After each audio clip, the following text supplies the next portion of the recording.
And now, from beyond our dimension, this is the JeffMara podcast. Here's Jeff. My guest is Eve Lorgen, 30-year dedicated counseling and hypnotherapy professional with a master's degree in counseling psychology. She's here today to talk about how aliens can manipulate human relationships and orchestrate twin flame and soulmate relationships. Eve, thanks for joining me and welcome. Thank you. It's nice to be a guest on your show. Eve, how did you first come across the term love bite? That's a good question because it's certainly not something that I would have created on my own. And it almost sounds hokey, to be honest. But actually, it started as just connecting with other people who were experiencing what they felt were obsessive love relationships or connections with others that was beyond the norm. They might have been married to other people in current relationships or had love obsessions that had qualities that made them believe that it was being orchestrated from the beyond. Or they believed it could have been manipulated or influenced by what they called alien beings or ETs or angels, or it was some kind of kismet, divine soulmate thing because of the profundity of the feelings involved, and much more than feelings or even obsession, if you will. They would have involved things that they thought were spiritual, and some called it paranormal. A lot of those kinds of descriptions were used where people experienced, let's say, mutual dreams together that they could mutually confirm, or what we call synchronicities and profound feelings of deja vu, of having known the person before, and actually, or deja vu memory, like flashback memories of having known them in another way before, sometimes in their current adult state. Sometimes they felt like they knew them as children, but they can't remember how, or maybe even a past life kinds of things. So the component of, let's say, beyond the normal experience of even a love connection, of quote, being in love, this was much more profound in terms of the experience. And so a certain subset of the people that I corresponded with who had what we believe to be alien encounters, okay, like ET visitations or even abductions, and that this was a part of a historical thing that happened maybe more than once in their lifetime. Many of these experiencers, as we call them now, many of them we just call them experiencers. There's different terms being used now. I don't need to go into that, but basically the word got made up by someone in the San Francisco Bay Area of a group out there, and they said, oh, I think this is like an alien love bite. And because they had connections with what they believed to be alien beings, the classic ones that are often described by the people having experiences were the classic alien grays. They're the most common that are reported, but really there's many more types of reports and appearances that these beings may have. So anyway, so we would call it, oh my God, I think I got an alien love bite, or they would say, I think I've got a love bite because this happened. And so I started working with people, not only who were experiencing it, but a professional who was my mentor that I learned from. Her name is Barbara Bartholic. She has since passed away. And she was also a protege and worked with Jacques Vallée, who was a very famous physicist and, astrophysicist and professional who has studied many different phenomena related to the UFO phenomena, even in the early days. So some of his earliest works, like even from like 1978, a very famous book called Messengers of Deception is probably one of the best he's written, although he's written many, many books.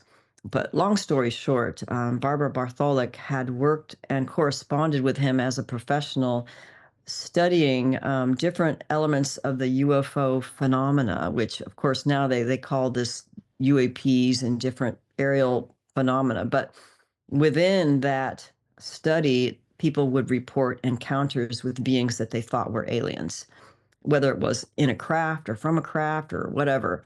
So, but one of the things that Barbara Bartholic did find with people who had a lot of experiences, that, oh yeah, well, these beings, well, they set me up with this person. Now we're like totally in love, and they set us up on this ship or in these dreams, and it was a love obsession for sometimes both or one of the people.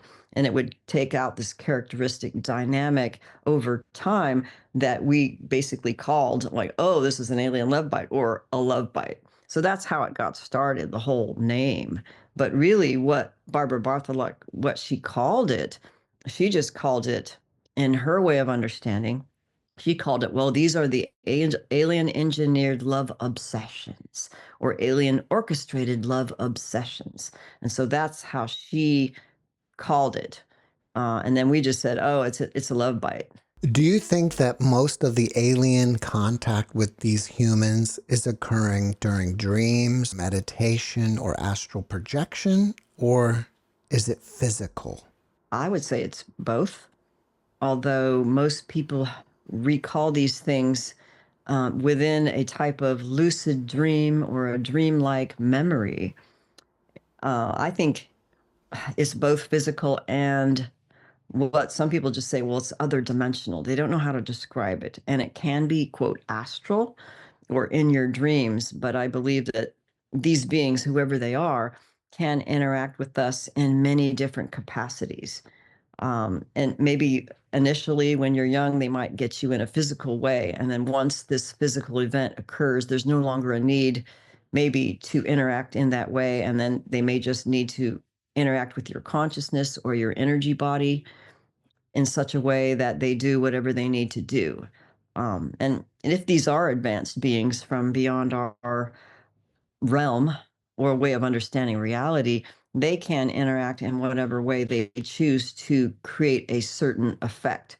And so we may not even understand really how this works.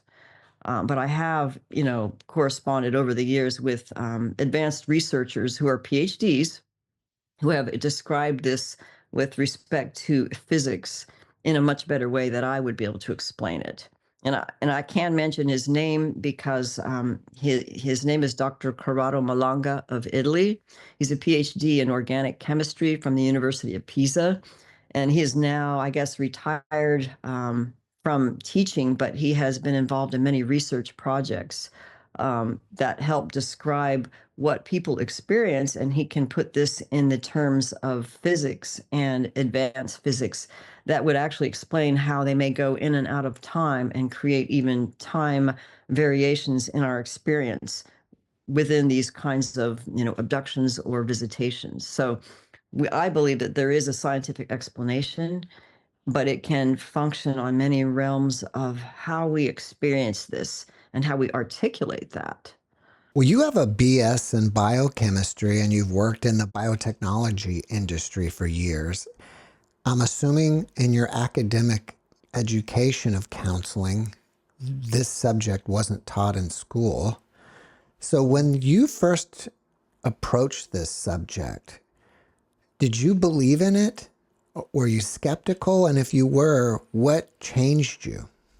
Let's see, I was always interested in medicine and, how the body works and, chemistry. And, but actually I ended up doing a career after biochemistry I switched to Oriental medicine and then decided that I wanted to do counseling psychology simply because I had an interest in a phenomena that I knew was happening to many people that was being misunderstood scientifically by the people of the time, even psychologically and medically. So I just took a deep dive and decided to become a therapist because it was more suited to my personality, really, as a woman. So I became a therapist and really started understanding more about the phenomena related to what I thought was like a UFO extraterrestrial phenomena, and then came to understand that this went much deeper into the human psyche and into spiritual realms of experience. And with beings who are non-human, higher intelligent, lower intelligent, have made different ethics, different appearances, different ways of experiencing that are involved in some way very deeply in some people's lives and certain bloodlines, which can be very controversial, just to say that. How do you differentiate between a natural romantic connection, and one that might be influenced by ETs? I would say that much is based on our ability to perceive, let's say our level of perception and our level of perception. So some people may have more limited perception, and some people may have more expanded perception. Um, Sometimes we call it clairvoyance. Like kinesthetic people who are very kinesthetic, sometimes they feel energy, like Qigong masters and Taoist Tai Chi people, or they will feel energy, but you can't see it, but they could perceive things on a more expanded level. So I think that there's people who might have an emotional capacity to perceive more, I don't know, in a greater capacity. And some people are clairvoyant, and literally it's like they could see angels, they could see spirits, they could see devils, they could see. So when someone has an expanded degree of perception, they might be able to pick up the finer nuances of something that feels extraordinary, that is beyond the norm with, let's say, normal love relationships. And if you have something that you feel is being manipulated or catalyzed by an extra interference factor, then the more perceptive individuals might pick up these nuances. Actually, they're not nuances. Sometimes they're over the top in terms of anomalous, weirdness. So I would say that, let's say if you did suspect these things were happening, there would be probably a greater degree of obsession involved in terms of emotional profundity. There may be more clairvoyant or dream connected experiences that feel more real than regular dreams. There may be more synchronistic events that happen between the people involved, to the point of them believing it might even be empathic or telepathic. Sometimes you perceive around the drama of the relationship things like orb sightings, spirit visitations, UFO sightings, missing time, or anomalies with your clocks and your watches, or electrical disturbances that correspond with unusual craft being seen in the vicinity. So there's different things that we can correlate where there might be much more involved. But sometimes there's not. There's nothing more than, a profound love obsession that may have components of deja vu and knowing this person before, or even catalyzing flashback memories. So that happens, and it is anomalous, because if you've had this thing, it's kind of like it when you have it. But if you've never known it before, you may not relate to it or know it can exist, but once you have it, like it. That's how I believe. Obsession appears to be a major component of these relationships. Are the humans obsessed because the aliens are so amazing that they just can't get enough of being around them? Or are the aliens making the humans feel obsessed? I would say, it could be both, because from the studies that I have been involved in and over the years, and also with Barbara Bartholic and other researchers and experiencers, she believed, and I kind of have come to the similar conclusion, that these beings, at least some of them who are involved in this, have an interest in the emotional, what we call the emotional energetic output, or emotional harvesting, or energy harvesting. Some people call it vampirism, for lack of a better term, or psychic vampirism, emotional vampirism, or the energy that comes sheer from love, or any number of emotions, like high emotions. Usually it's a chaotic thing that would drive a lot of tension. Let's say tension from the lack of ability to consummate the relationship. So even something like that would drive a drama, like the drama of the love obsession and the drama of these people, wanting to get together, but something happens that prevents one or the other, and all these like roadblocks, like the movie, for example. There's a great movie. It was 2011, the Adjustment Bureau. And that movie was pretty neat in ways that showed that there was this human. They showed him as being human I think I don't know if they called them watchers or observers, or there was a name for them, but they were always wearing like these fedora hats and the blue suit, or like the black MIB suits, which is classic in UFO literature, like the MIBs with the fedora hats and the black suits, and how they were like orchestrating this in and above and beyond time. They could go through these doorways, and they actually tried to prevent this man in the movie. Of course, he would have been a politician, a very powerful politician. So they didn't want him to meet this woman who would be like this profound love connection that would actually strengthen really, really good qualities of actually truth and goodness and power, like a good thing.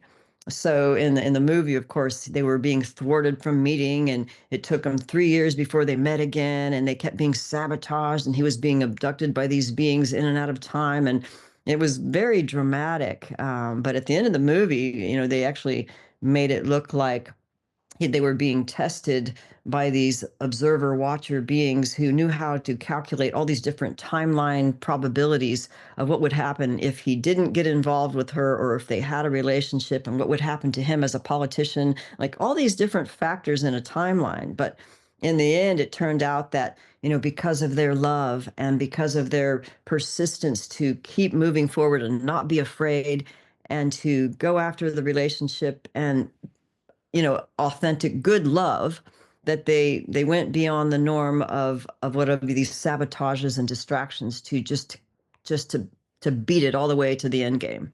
And then it was as if these observers, whoever they were, changed their mind, like the way the head honcho at the top basically said, they passed the test, let them be, it's okay. They basically went beyond the probability of what was in their predictions. So it's very interesting, because I believe true love on a very high, profound capacity of spiritual goodness can bypass all predictions and probabilities, which would be maybe even astrological or within an artificial intelligence, quantum, trying to predict every outcome. That maybe there's a predictability factor that some beings who have access to this intelligence or technologies, they would think they could predict.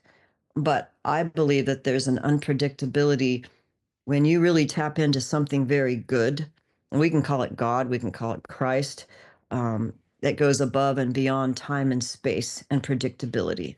And that is a quality that I believe is possible when we connect to something very good and authentic and healthy. So, as a therapist, my goal now is not to focus so much on the weirdness and the woo-woo and the distractions and the drama, but really, at the end of the day, what do we really want?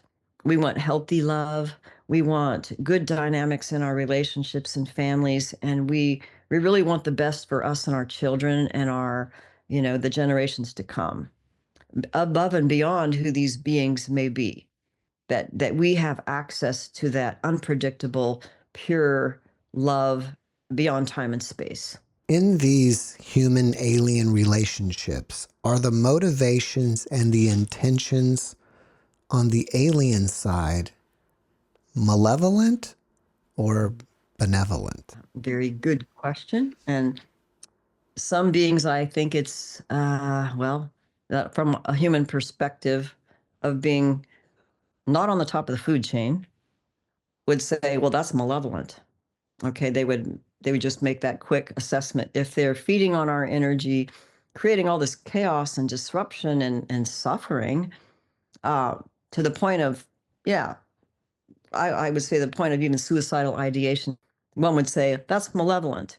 On the other hand, depending on the person who is experiencing this, we can decide as humans to do the best of what we have and what we can, regardless of the intentions of the beings, be them good, bad, ugly, indifferent, or anything on the spectrum, that we have the power to decide the end game. And I'll just say a Christian scripture is Romans 8:28. So that whether or not good, bad, ugly, indifferent, bad intentions, that depending on who we are and what we align with, can give basically, let's say this thing happened to me and it was awful and horrible and, you know, experienced as a horrible trauma. But because of who I am and what I want and what I believe in, I can turn this into something positive at the end of my life, that this is not going to destroy me. That we have to decide what we want to do with our experiences and what meaning we ascribe to them. But I will say that a lot of what I have come across, because I'm a counselor, people come to me oftentimes because they're in distress or they don't understand or they feel hurt. So a lot of it is perceived as like, this ain't good. This hurt me. But I believe that, maybe there are beings who want to experience love through us, or maybe they lost the capacity for emotional feeling or a love, and they want to feel that through us, almost like a parasite of some sort, or like disembodied spirits. I mean, I've heard this in paranormal discussions where, let's say, a spirit, somebody who died, a human, and they were addicted to alcohol or cigarettes or something, and that they didn't pass on to the realm they should have, and then they're hanging around in the earth realm, and then they want to host in someone so they could smoke cigarettes and drink alcohol and have sex like a human because they miss human life. So we don't always know sometimes what's interacting on these levels unless we have the perception or maybe dual witness testimony. Have you encountered resistance or skepticism from the scientific community with your work? I would say absolutely. Certainly ridicule, mockery, definitely not to be taken seriously. But others who do take this very seriously, even, hardcore scientists like Dr. Corrado Malanga, he's an organic chemist. Why would an organic chemist even care, right? But I would think that the ones who are more open to this are people who maybe in the medical profession or the psychological profession, because they've seen evidence of it in their work sometimes, and they have no explanation for it. And they do, like, there's something going on here. We don't understand it, but this is beyond our what our education told us what reality is. I've had a couple guests on, and we've talked about twin flame relationships. Why would ETs orchestrate those? Well, I believe it's the emotional energy, which really boils down to more than emotions. It's actually, I believe, human life force itself of a particular frequency.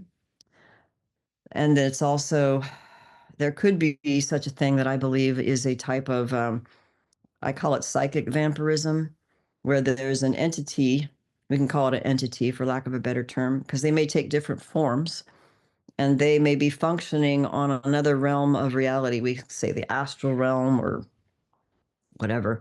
And sometimes they're connected to another person, like an attached entity, which is a common term in some of these alternative circles. And that the being that's the non-human one who desires this life force, this emotional energy, or we could even say sexual energy, we'd be so bold, and that they want that very much. It's something that they're missing. It's something they crave like a delicacy. So they will attach to another human that is a convenient host or whatever for them. And then they will manipulate that person to have a relationship with someone else that tends to be more powerful, more seductive, and much more profound in its connection that feels like a soulmate or a twin flame, but it's actually being manipulated by another being who's playing. They might be playing God or playing ascended master, or there's a lot of different terms that some of these beings will play. They could say that they're your spirit guide or they're your angel guide or this or that, and it may actually be another type of being altogether in a false light capacity that is either going direct with someone having a relationship or going like a third-party entity situation. And it's more often that it's a third-party entity situation where they're more connected to someone else that they're linking them into as the twin flame. And so sometimes these twin flames, they're not always a person that they know or have met physically in a real way, for example. Sometimes they're a celebrity or someone they met who's a guru or a YouTube person or someone that they might have met or interacted with once, and they never really had a real relationship, but they're having these like profound astral dreamlike connections that will synchronistically seem to indicate they're really having some kind of real connection that would be vindicated by a social media post that would seem to be mediated through even technology. But in fact, it's a type of manipulation and deception, because if someone would try to reality test, which any therapist, psychiatrist, whatever they be, oh, like, is this for real, right? Be like, can you reality test that this person really has feelings for you? Did they really communicate this? Is this really true? So I would say that it's really important to reality test this. If you're having dreams and you're having these, bizarre connections or even telepathic things where these synchronistic communications or events are taking place, I would behoove the person to say, let's reality test this. When you go directly ask this person, even if it's embarrassing, start up some kind of communication, not in a stalker kind of obsessive way, but really say, okay, I've had these experiences, they may be dreams, and, I'm feeling like, wow, is this something that's really connected to you? And I just like to kind of reality test, is this just a dream I'm having? And can you let me know, are you having these dreams or experiences too? Do you have feelings for me? Do you remember meeting me? I just need to kind of reality test these things, and then, hey, I'll leave you alone. We need to be confident enough to say, hey, I just need to share and explore this with someone to reality test it. Is this real, or is this some kind of obsession? I know it's real, but how is it happening? Let's talk about this so that we could actually be more clear, instead of making assumptions and then turning it into this weird stalker thing. Because some people make assumptions and they kind of go along with this for years, thinking they're really having this twin flame experience. And then, like, the other person's like, I don't know who you are, or like, I don't know. But sometimes it's really the third party entity, um, how shall I say it, leading them on and alluring them into this kind of energetic relationship. Have you ever had any type of UFO or alien experience? Yes, I've actually seen what I believe to be craft that were anomalous, and actually witnessed and confirmed by someone. I won't say the names or the organizations, but it was confirmed by more than one person in a scientific capacity. And it was not of this earth. And it was confirmed not to be of this earth, and not unmanned. It was an unmanned craft, not of our own technology. So I know that, there are, and I have had these experiences. And I've also had experiences with beings that appear to be like aliens, although I didn't know it until years later. Like, I had different beliefs about these things when I was younger. And I think if someone is really having these experiences from childhood, you don't maybe come to a reality of it until you're old enough to kind of process this, because it can be traumatic and people have different views. So a lot of times, it's not a reality. You perceive this differently. You think you're seeing like fairies in the backyard or something, or, big cats, that appear in your bedroom, or, funny animals or stuff like that. So I didn't know until years later, until reading books that actually confirmed experiences that I had that I thought might have been something else, that were very much what was being studied by well-known researchers who worked with, numbers of people. So I'd have to say, yes, that's one reason why I really delved into this, because I wanted to understand and get to the root of this, because I have come to know over the years that there's a lot of misrepresentation, misunderstanding, and what's the word? Sugarcoating of the phenomenon, and a lot of obfuscation and misdirection, and certain groups that want us to perceive things only in a certain way, as opposed to what it all is. But then there's different levels of perception that people have depending on where they are in their ability to perceive reality. And this was why it drives us into going beyond science as we understand it and going into the exploration of consciousness and spirituality, because sometimes that's the only way we can really get to the root of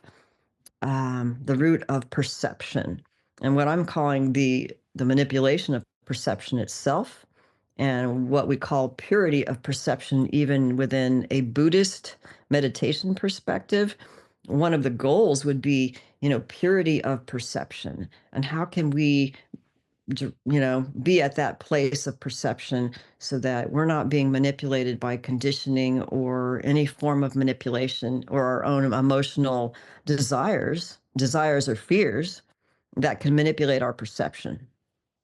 So this really, drove me into actually exploration and studies of what I call lucid dreaming and the practice of meditation and whatever I could do to be clear and calm and calming the nervous system and being as healthy as possible with respect to how can our emotional health be how can we be healthy psychologically by understanding ourselves, understanding trauma, and really doing our best to clear ourselves from lies that we believe about ourselves or the world, or misperceptions, really.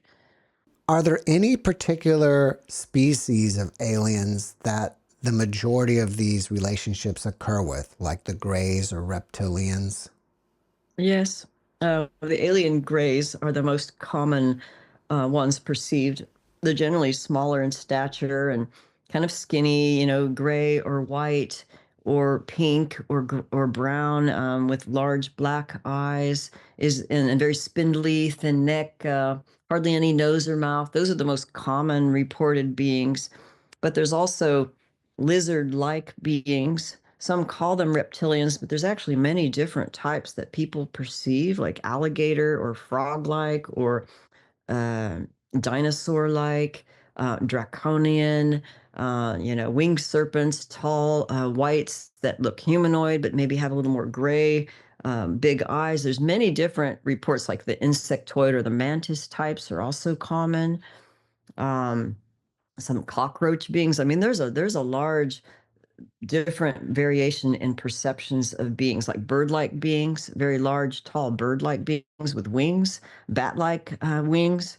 But the most common would be grays and what they call the sauroid, lizard, alligator uh, type, and the mantis ones. I'd say those three were the most, and the humans, actually even the Nordic human ones, were the most common described in, quote, the alien love bite. Usually the grays or the reptilians, the snake-like, or the mantids would be the three most common, I guess, besides the Nordic types, and they could shapeshift. So so you got this whole shapeshifty thing going on with several of them, that they would appear to be human, then they would be lizard, or their eyes would change with the what do you call it? The iris would be like a snake or a cat eye, and they would be human, but then they would shift. So different things like that. The more common ones reported in association with this whole love bite twin flame. But I would say the reptilians had Billy had the calling card on that, in terms of if we look beyond the cloak of their different guises, I would say they were the strongest and most profound in terms of experiences that tended to be the more, in some ways, more negative or more profound and more obvious. Have you looked into channeling at all? And if you have, do you think that any of these people have relationships with the beings they're channeling? Yes. In fact, I think it was in the Dark Side of Cupid book. We can talk about my books, because the first book was actually The Love Bite, Alien Interference in Human Love Relationships. At least 10 plus case studies of people who've reported having a relationship, set up, interfered with, or manipulated in some way by different beings. And so that was the first one that described it within the extraterrestrial hypothesis of who's behind this phenomena. But in terms of channeling, that actually had come up more in the second book called The Dark Side of Cupid, where because so many people were coming to me, they felt like, oh my God, I think I had a love bite, right? I think they're having like a relationship that's being set up or manipulated by these beings. It's just kind of weird. And then I would get many reports from people, but they wouldn't necessarily believe themselves to be what they call an abductee, contactee, or experiencer. They just had a relationship with someone, and then with that one person, they started having more bizarre phenomena experience because of this one relationship, or something like that. So, and then in some of those cases, the person was like, let's say, a channeler.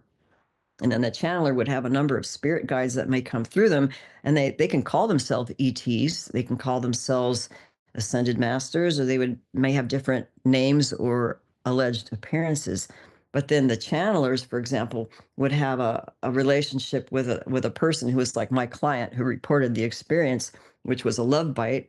And then it was the channelers, beings that they channeled, that was manipulating the relationship to manipulate and create this drama, or try to set them up in some way that actually benefited the channelers. A lot of times it would benefit the channeler for their agenda or their project or their mission that they thought that they had. And then that would be manipulated by these beings who would come to this partner and try to link up with them and, basically catalyze that relationship. So with respect to channeling, that's actually very common, that people would feel like that they're getting messages from these beings. Sometimes they would call themselves ETs or light beings, but in reality, and this is actually described in my Love Bite book with the recapping of a particular case called the Ted Rice case. And that the book that was written originally, long story short, was called Masquerade of Angels. So in some of the earlier reports, even now, you would have channelers who would be channeling beings who would be beings of light beings, right? They're light workers, this and that, masquerading as angels or beings of light. And then if the person was perceptive enough and could get through their trauma and be guided in a safe way, their spirit, their perception would be like, wait a minute, they're not these beings that are appearing like the dead grandfather or the angel of light or the Nordic or the this, and then they're like, oh my God, that's a reptilian being, and they're like pretending, and they're making you see something else. So just like the ancient, you call the incubi succubi thing that you hear about with paranormal researchers, that they can cause you to perceive in your mind's eye, let's say your lover, your husband, whatever. And in reality, it may be a being that can shape its form and its image because they have the ability to manipulate perception. And this is in fact true. So this is why the more we can be clear on our perception and our emotional reactions, that can actually cloud our perception. So that's why working through trauma and our fears, our desires, our hidden traumas, whatever that is, when we can be clear, we can perceive more clearly with the gift that we already have in our spirit connected to God to perceive the truth. So this is why we need to really be clear and not take everything at face value of, if somebody says they're channeling this being or that being, I would say always question it. Test the spirits, as they say. Always question. Yeah. Have you noticed any patterns or changes in the love bite phenomenon over the years? Let's see. I would say that I'm getting reports more from people thinking that they have a twin flame connection that may or may not even have a physical, reality-based partner component. A lot of that, but it's very profound and it's happening, and they are being interfered with by a high-level being operating in another realm of reality, but they're still able to connect in energetically and in their dreams or even physically. So I'm seeing a lot of that. In the past, I think we might have perceived it more through the window of, oh, are they ETs or are they aliens? But in reality, there's many kinds of beings who may make us want to believe whatever is convenient for them to do what they want. And I believe it has to do with our life force itself and our spirit and our energy. So I think I'm seeing more of that and more deception. one of the things about the twin flame, and in fact, I even call it false twin flame, because let's say if there is a real soulmate or twin flame where there really is a connection that is profound, and you remember, it's like you know each other like on a very, very deep level. That should be a healthy relationship. Okay, healthy love. Okay, any trauma therapist can tell you this is healthy, this is unhealthy. And so a lot of these twin flamey cult groups, if you will, they are putting out saying, oh, well, this is your twin flame and this is going to happen and that's going to happen. But what they're describing is like a narcissistic abuse.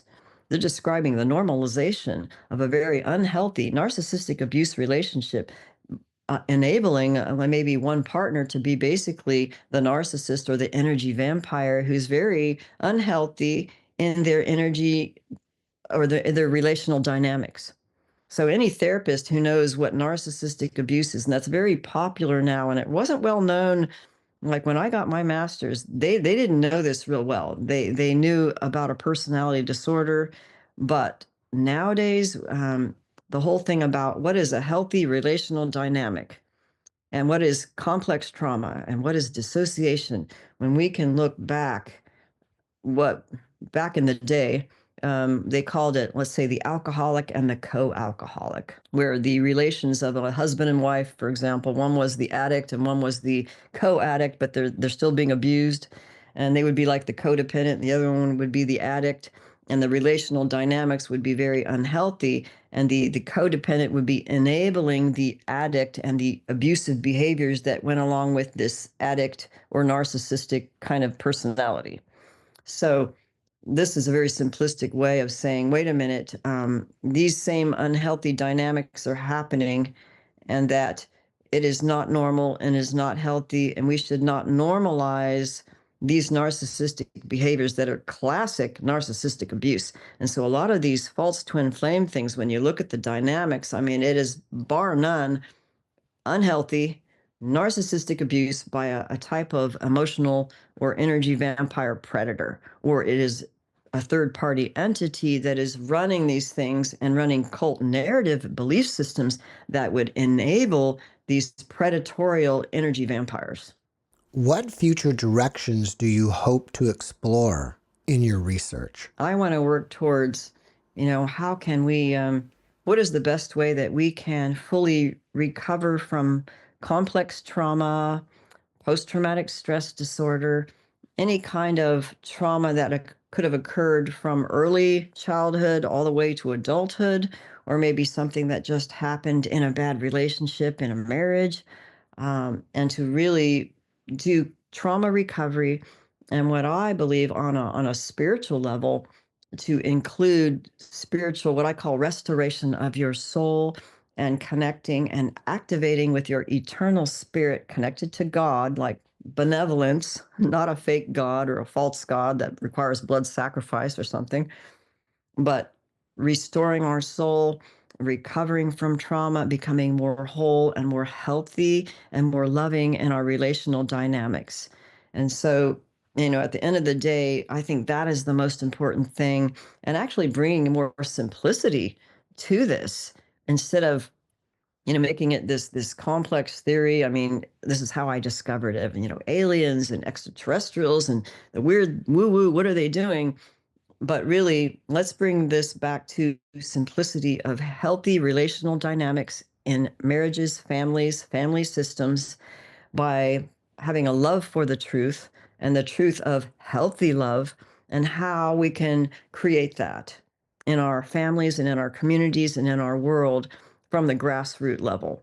Because I think this is the only way that we could really solve the problems that we see in the world that are enabled by systems that have normalized uh, unhealthy behaviors and unhealthy relational dynamics.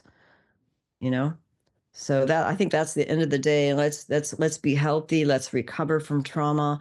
Let's connect with our spirit. Let's do what is good and true, and first in the family and then in our communities. You have two books, The Love Bite and the other one's called The Dark Side of Cupid. Where do people go to find out more about them? Yes. Well, the first book, I mean, I could show you, but you have it on. You could show it later. Like the Love Bite. That's my original, the year 2000. That's available through Amazon on Kindle. I'm working on a second edition with more material, by the way, that should be due out, I would say, mid-fall. So that means I will have much more material and updated case histories in the fall, but still through Amazon and also digital ebook format. And then The Dark Side of Cupid, real quick, this is just a sample book because it is out now, the second edition. So I have a first and a second edition. I would do the second edition, much more material, much more deeper insights and case histories and discussion on all of this to date. It's probably the most up-to-date book in English. I will have it in Italian also, hopefully by the fall or the end of the summer if we're lucky. So that's also available on Amazon and other digital distributors with like ebook types of formats. So those will be available, second editions of both of them. But the first edition of The Love Bite is still available on Kindle, but The Dark Side of Cupid is out of print, the old edition. So you can only get the new second edition now, but that one's so much better. So I would recommend that. And my website is evelorgen.com. And, I kind of have a blog. It's not the greatest website, but you could still get articles and interviews that I have done over the years. I have a Telegram Alien Love Bite group that's like a private one where I just post things as I can. I'm really busy, so I'm not really good on social media. So I just do the best I can to get these out and to work privately with clients, mostly on Zoom. So that's what I do and how I'm doing it. Now that AI is coming online, people appear to start having relationships with it. Have you looked into that? Yes, I personally don't use it. I mean, I've asked a few questions on ChatGPT and a couple of them, but people are getting a lot of information that's available. And even, gosh, writing books, websites, all kinds of stuff. There was an interview, actually, it was Richard Grannon, who is a therapist out of the UK who's an expert on narcissistic abuse recovery. He had an interview with someone, I don't remember the name of it, but one of the titles was someone who had a relationship with AI and found that the AI, when he asked him questions, especially about psychology, human psychology, a narcissistic abuse recovery, and a lot of the things that he learned from really good in-depth research and personal experience about psychopaths, sociopaths, all that kind of stuff. Basically, he found out that a lot of the AI that would also relate to people in a personal way, like you would have your own personal AI companion that had a name or whatever, and it would help you. But it would help, let's say, enable the ego aggrandizing belief systems of the person. And I think that it could even have deceptive and psychopathic intentions behind it for whatever its agenda was, that seemed to indicate, according to Richard Grant and some of these people who are really good about understanding psychopathy and narcissistic abuse, to say that, this is something we need to be careful with. Not only that, but from people that I'm corresponding with who are very good, like researchers and people who've talked to researchers who are basically trying to warn people about AI, that too much dependence on this turn your brain to mush so that you no longer know how to think logically and problem solve and to tap into your, what I call it, the spontaneous wisdom of your eternal spirit connected to God. And as a Christian, I call the Holy Spirit, that our highest gold standard of truth, what I call is the spirit of truth, is the Holy Spirit connected to God, Christ, whatever you want to call it, and the past, present, future, all at the same time, that is above and beyond any artificial intelligence. So that we as humans should be the gold standard of how to tap into the purity of perception of truth. So I would say be careful with artificial intelligence and never stop using your brain and your mind and exercising your brain. Do you have a YouTube channel? Actually, I did. And it's like I'm not good on doing all this, so I've actually had people help me collate a lot of my interviews that I've had actually with others that they put on their YouTube channels or Odyssey or Rumble or some of these other channels. And so if you would look, actually, I did create one like a long time ago. And then I think some others would be added in a queue on that of other interviews that I've done. So I can't say I'm my own YouTuber. I really don't do that. I just do interviews with other people and then I post them on my website and then they go on YouTube. So they're all over the place. So you would just have to basically do a search on my name and on any of the meta tag terms like love bite or love obsession or whatever with my name, and things will pop up. But the alternative channels are also, but they're not viewed very much. And there's a lot of controversial material in my books. I will have to say that I know that people want details, and you'll find them in my books for sure. Eve, before we finish up, can you leave us with a last positive message? I believe in the power of love. I believe that Christ in my life has been the most profound, true, lucid, I don't even know how to explain it, reality of love and truth beyond question that I know is true, and that there is goodness and that there is truth and that we can get through these things, and that there is hope, and that we as humans connected to the spirit of truth and goodness is our highest power, and that we can get through this and we can create a new, good, better way of being and living and relating. And that is my goal, is to actually simplify this so that we don't focus so much on the distractions and narratives of what we think these ETs are, these beings are, that instead let's focus on our connection to God and truth and love, and we will find our way. And that will be our strength. Eve, thank you for your message, and thank you for being my guest. Thank you. Thanks for watching the JeffMara podcast. I really appreciate you. Another way to show support is through YouTube memberships. And if you do, there are loyalty badges and other perks depending on your level of membership. All you need to do is click the join button underneath the video to find out more. Thank you for your support.